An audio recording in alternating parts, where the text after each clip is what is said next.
Assalamualaikum warahmatullahi wabarakatuh.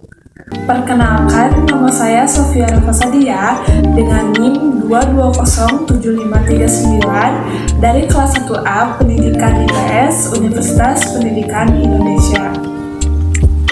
Pada kesempatan ini, saya akan membahas mengenai pengaruh Renaissance terhadap negara Indonesia. Nah, lalu apa aja sih pengaruh dari Renaissance ini terhadap negara kita?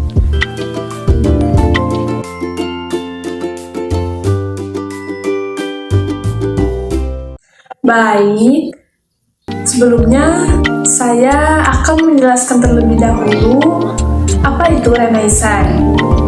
Nah, Renaissance merupakan suatu gerakan perubahan yang terjadi di Eropa pada abad 14 sampai abad 17 dengan berbagai perubahan yang terjadi ke arah yang lebih modern.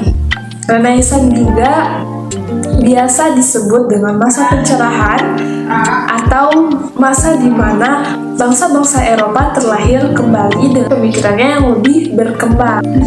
Adapun pengaruh Renaissance terhadap negara Indonesia yaitu yang pertama, Indonesia banyak kedatangan bangsa Eropa.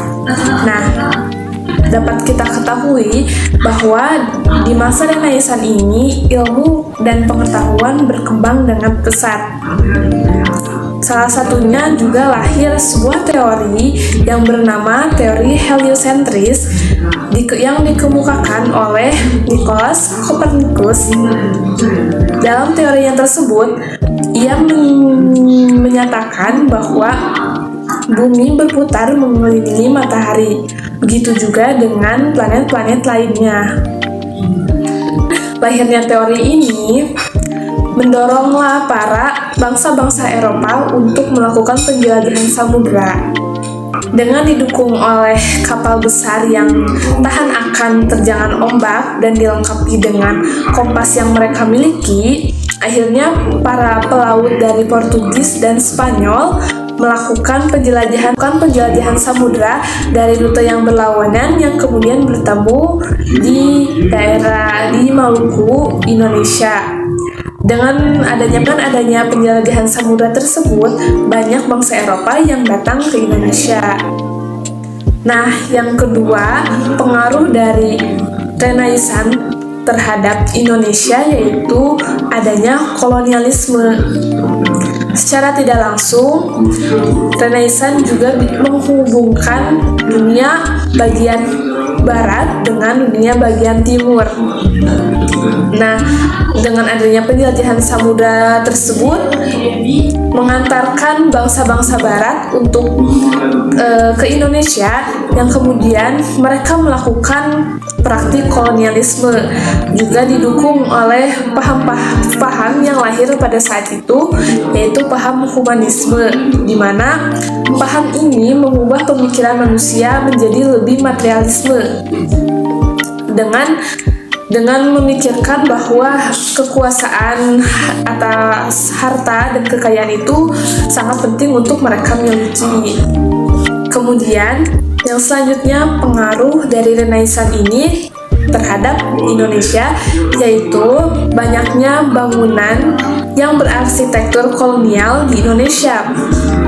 Nah, para bangsa-bangsa Eropa yang tiba di Indonesia tersebut juga mendirikan berbagai bangunan-bangunan seperti stasiun, jembatan, gedung-gedung, ataupun kantor pemerintahan yang sampai saat ini juga masih berdiri di negara kita. Lalu yang keempat, dari pengaruh Renaissance terhadap Indonesia yaitu berkembangnya ilmu pengetahuan dan teknologi. Nah, terlepas dari adanya kolonialisme atas pengaruh dari Renaissance terhadap Indonesia, Renaissance juga berpengaruh terhadap perkembangan ilmu pengetahuan dari negara Indonesia. Dengan adanya Renaissance ini, ilmu pengetahuan dan teknologi di Indonesia itu semakin berkembang pesat. Adapun dari bidang seni dan budayanya pula itu ikut berkembang dengan pesat.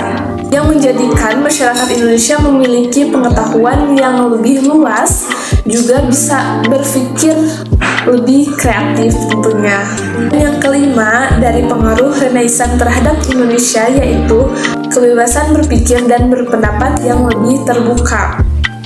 Nah, pada masa Renaissance, karena lahirnya suatu paham humanisme, di mana paham ini menganggap tentang kesamaan kedudukan antara manusia dalam berbagai hal, yang menjadikan bisa lebih terbuka akan pemikiran-pemikiran ataupun pendapat-pendapatnya untuk disampaikan, berbeda dengan sebelum masa Renaissance ini.